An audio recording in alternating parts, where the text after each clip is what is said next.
Car यहाँ पति पत्नी में तकरार चल रही थी साहब जी, लेकिन अपन तकरार में नहीं पड़ते क्योंकि अपनी साथ ही नहीं आई, तकरार किससे करें। हाँ नेहा जी, मैं कुछ उपमाएं अपनी पत्नी को दे रहा हूँ और मेरा मन है कि आप ना सुने। हाँ हाँ आप ना सुने? ना सुने। क्यों? हम सब शादीशुदा के बीच में आप कुंवारी हैं, हो सकता है आपका शादी से मन ही बदल जाए। नहीं। उपमा देखिए साहब कि मेरी पत्नी ने मुझसे कहा, जब भी आप पेट्रोल भरवाने जाते हो मुझे पेट्रोल पंप के बाहर खड़ा कर जाते हो, मुझे इसका कारण बताइए, मुझे इसका कारण बताइए। मैंने कहा इधर आइए, देखिए बोर्ड पर साफ साफ लिखा है आग लगाने वाली वस्तुओं को अंदर ना लाइए। ये आपकी बात बिल्कुल सच्चाई का द्योतक है। वो तो आग लगाने वाली है, ये तो पूरी विस्फोटक है। एक उपमा और देखिए साहब, आज से 5 साल पहले दिल्ली में होली से पहले शोर मचा था कि घर के बाहर मेहंदी का ठप्पा लगाओ नहीं तो चुड़ैल आएगी। हाँ, घर के बाहर मेहंदी का ठप्पा लगाओ नहीं तो चुड़ैल आएगी। तो मेरे साथ क्या घटना हुई बताइए। होली से 2 दिन पहले जैसे ही मैं घर पर आया, आते ही मेरी पत्नी ने फरमाया कि सुनो जी, एक नई मुसीबत आ रही है। मैंने कहा पहले कौन सी कम थी जो तू एक बढ़ा रही है।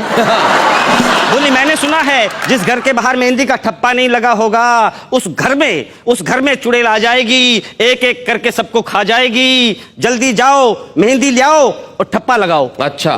तो मैंने कहा तू मत घबरा, जिस तरह एक मयान में 2 तलवारें नहीं समा सकती उसी तरह एक घर में 2-2 चुड़ैल नहीं आ सकती। आइए एक बात सच्ची सच्ची बताता हूँ जी। बताइए। जब मेरी शादी हुई तो पंडित जी ने बताया था कि आदमी जिंदगी में जो पुण्य कर्म करता है उसका आधा फल उसकी पत्नी को मिलता है। हाँ। ये शास्त्रों में लिखा है साहब। और स्त्री जो पुण्य कर्म करती है उसका पूरा फल उसको मिलता है। जी, उसी जन्म में। अब मेरी पत्नी ने करवा चौथ का व्रत रखा साहब, मुझे लगा बड़ा नेक काम कर रही है, पुण्य काम कर रही है, पूरा फल इसे मिलेगा, मुझे भी कोई ऐसा काम करना चाहिए जिसका आधा फल मुझे तो मिलेगा, आधा उसको भी मिल जाए। जी। वहां मैंने लिखा हमारी चाहत में कोई कमी ना थी, हम दोनों ही अपना अपना फर्ज निभाते रहे, उन्होंने भूखे रहकर हमारे लिए लंबी उम्र मांगी, हम उनकी तंदुरुस्ती के लिए 2 गुना खाना खाते रहे। बहुत बढ़िया। आइए झगड़े से निकल एक कविता की तरफ ले चलता हूं आपको जी। हमारे एक मित्र संजय भरी जवानी में हो गए गंजे। ओहो। टमाटर जैसे उसके गाल, सर पे नहीं था एक भी बाल। ओहो। हमने कहा भाई हमारा इरादा तो बिल्कुल नेक है, जितना प्यारा तुम्हारा फेस उतना ही प्यारा सरफेस है। अच्छा। वो बोला अपने बालों पे मत इतराओ, इस तरह मुझे मत जलाओ, ये तो एक पुरानी कहानी है, गंजा होना तो ज्यादा पैसों की निशानी है। वाह वाह। मैंने कहा अजीब ये कहानी है, अजीब ये लेखा है, मैंने तो कई गंजों को भीख मांगते देखा है। क्या बात है, बहुत अच्छे, बहुत बढ़िया। अगले को गुस्सा आ गया, वो बोला मुझसे पंगा मत लेना। मैंने कहा भगवान इस गंजे को नाखून मत देना। अच्छा। अगले को और गुस्सा आ गया, बोला तेरी ऐसी तैसी कर दूंगा यहीं पे खड़े खड़े। मैंने कहा तू तो ये भी नहीं कह पाएगा कि सर मुंडाते ही ओले पड़े। बहुत अच्छे। अगले का गुस्सा और बढ़ गया, वो बोला किस दिन तुझे हिंदी में समझाऊंगा, मेरे तो नहीं है पर तेरे बाल नोच खाऊंगा। अच्छा। तो मैंने कहा अरे उजड़े चमन, उजड़े चमन, बिखरे मोती, बिखरे मोती, काश तेरे सर पे बाल होते, हम बाल की खाल खींच लेते और तेरी मांग सदा भरी रहे, ऐसा तुझे आशीर्वाद देते। आहा आहा, क्या बात है, वाह वाह वाह। वो बोला मेरे दिमाग का बर्था मत बनाओ, मेरे सर पे मत चढ़ो, दूर खड़े हो जाओ।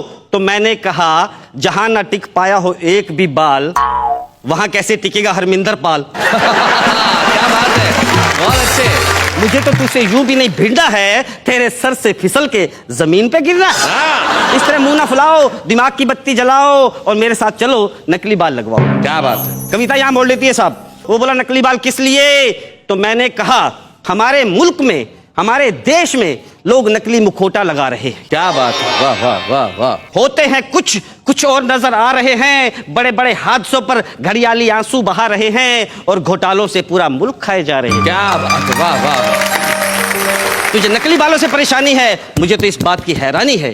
वो बोला अब उसका जवाब सुनना साहब, और आपको लगे कि मैंने शहीदों का सम्मान किया है, शहीदों को नमन किया है, तो मुझे आशीर्वाद देना। अंतिम पंक्ति इस कविता की। क्या बात है। वो बोला मैं एक शहीद का बेटा हूं, ना ही नकली मुखौटा लगाऊंगा, ना ही नकली बाल उगवाऊंगा, और अपने वतन की आन बान शान के लिए इसी रूप में जीऊंगा और इसी रूप में मर जाऊंगा। क्या बात। जय हिंद, जय हिंद। एक फॉर्मूला मैं आपको आज दे रहा हूं कि अगर जिंदगी में सफल होना है तो कुछ खूबसूरत कविताएं लिखिए, ताकि हम छुपे रुस्तम के तौर पे आपको यहां बुलाएं, जैसे कि हरमिंदर पाल जी आज यहां आए हैं और हम उन्हें दें एक छुपे रुस्तम की ट्रॉफी, ताकि वो सारे देश को दिखाएं। आइए हम मिलके स्मृति चिन्ह दें हरमिंदर पाल। बूढ़े हैं खुशी देने वालों के सब ही आभारी है। कविता सुनाने वाले अब सबके साथ है।